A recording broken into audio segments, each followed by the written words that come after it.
When you change the way you look at things, the things you look at change. Albert Einstein once observed that the most fundamental and major decision that you have to make in your life is this: do I live in a friendly or a hostile universe? Which is it? Is it a universe that is filled with hostility and anger and people wanting to hate each other and people wanting to kill each other? Is that what you see? Because when you see the world that way, that's exactly what you will create for yourself in your life. This is from great scientific minds. And the interesting thing is that this is not just a clever play on words, that when you change the way you look at things, the things you look at change. I'd like you to imagine the following scene. You're in your house. You've got your car keys in your hand. The lights go out. Power failure. You can't see a thing. You stumble around in your living room and you drop your keys. And you look around for a moment and you realize that you're never going to find them in the dark. But you look outside and you notice that the street lights are on. So in your mind, a light bulb goes off. I'm not going to sit around here in the dark and grope around looking for my keys when there's a light on outside. I'm going to go out here under the street light and I'm going to look for my keys. Why are you laughing? This makes a lot of sense. So you're out here and you're groping around and you're looking for your keys and you're looking and your neighbor comes along and says, "What happened, Wayne?" "Well, I dropped my keys." "Oh, I'll help you look for them." And the two of us are now down here looking for our keys. And looking, finally he says to me, "Excuse me, but where did you drop your keys?" "Well, I dropped them in the house."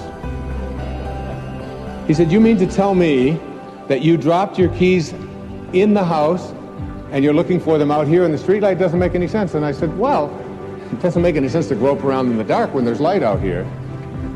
Now you laugh and you think how silly that is, but isn't that exactly what we do when we have a problem, a difficulty, a struggle that is located inside and we're looking for the solution outside, someplace outside of ourselves? It would be like going to the doctor and telling him all of your symptoms, and the doctor says, "Oh boy, you've got a lot of symptoms."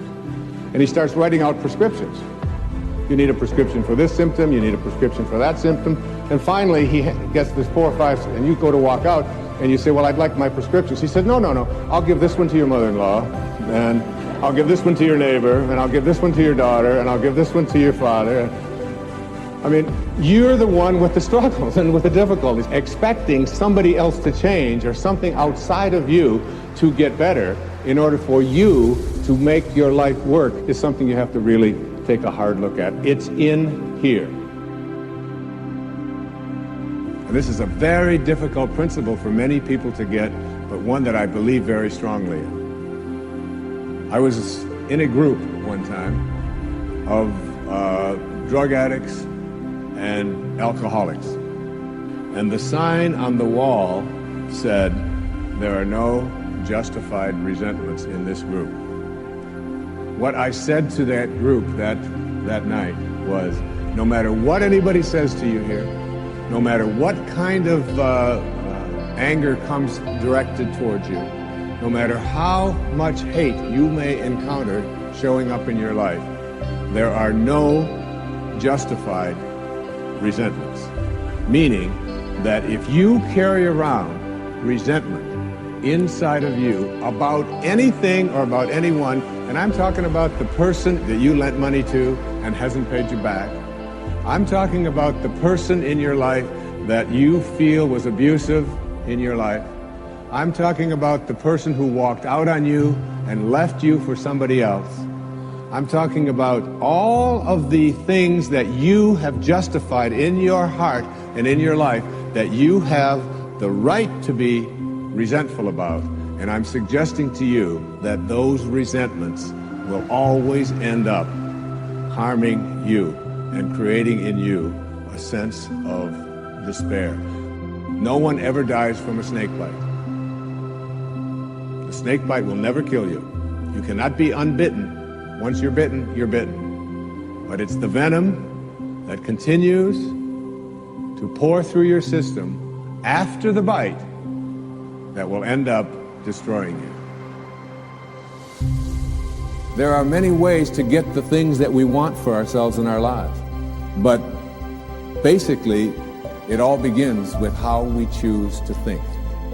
As you think, so shall you be. 7 little words that I think are perhaps the most important things that we can learn and master in our lives. This old proverb notion that I become what I think about all day long. And once you know that what you think about is what expands, you start getting real careful about what you think about. You don't allow your thoughts to be on anything that you don't want or that you wouldn't want to have manifest or show up for you in your life. Have a mind that is open to everything and attached to nothing. One of the central principles of my life is that no one knows enough to be a pessimist about anything. And that each and every one of us, when we close our mind to what is possible for us or what is possible for humanity, closes off the genius that resides and lives in each and every one of us. Having an open mind doesn't necessarily mean finding fault with all of the things that you've been taught by others. It means opening yourself up to the potentiality and the possibility that anything and everything is possible. So having a mind that is open to everything and attached to nothing really means finding within ourselves the ability to get rid of a trait that I find so common in the contemporary world. Do you know that most people that I meet spend their lives looking for occasions to be offended? They actually are out there hoping that they can find some reason to be offended. And there's no shortage of reasons. They're out there everywhere. The way this person dressed, what this person said, they turn on the TV, they hear the news, they're offended by this. Someone used language that they didn't like, someone doesn't share the same customs that you, and people all day long. In fact, if you keep track tomorrow, you will find probably 100 reasons that you can go around being offended. But a mind that is open to everything and attached to nothing is a mind that says, I'm never looking for anything to be offended by. And that whatever anybody else out there has to say, my response to that is, that's an interesting point of view. I've never considered that before. The next principle I call don't die with your music still in you. And who better to quote than Thoreau when he talked about some of us hear a different drummer, and we must march to the music that we hear. But all of you have some music playing. And all of you have a heroic mission. There's no accidents in this universe. We all show up here with a purpose. There's an intelligence that is a part of everything and everyone, and all of us are connected to it. And too many of us are afraid to listen to that music and march to it. You out there, I know you have a book you wanted to write. I know there's a composition you wanted to compose. I know there's a song you want to sing someplace. Maybe you want to raise horses out in Montana. Or maybe you want to open up an ice cream shop on Cape Cod. Who knows what it may be. Maybe you just want to travel and see the world. Maybe you want to go into a relationship with someone but you've been afraid to, but your heart says it's the right thing to do. All of us feel something. And in Leo Tolstoy's famous novel, The Death of Ivan Ilyich, he asks this question that would be terrifying to me.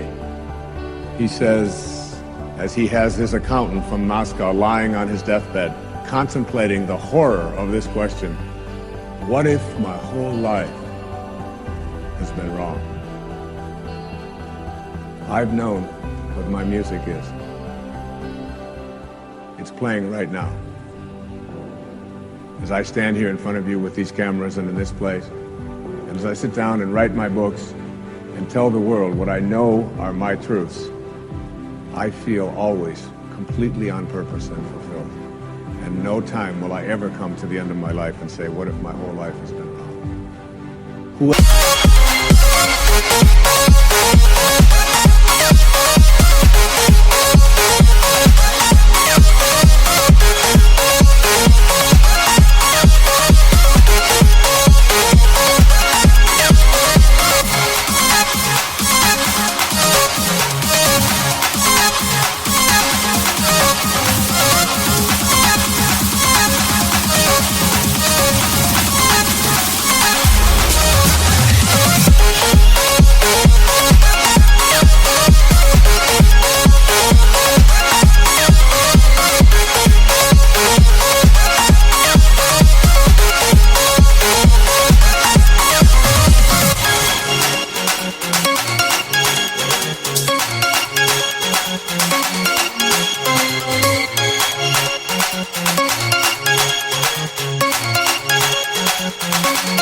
Wherever you are, whatever that music is, however distant it may sound, however strange, however weird others may interpret it to be, don't get to the end of your life and know that you're going to leave and not have it played yet.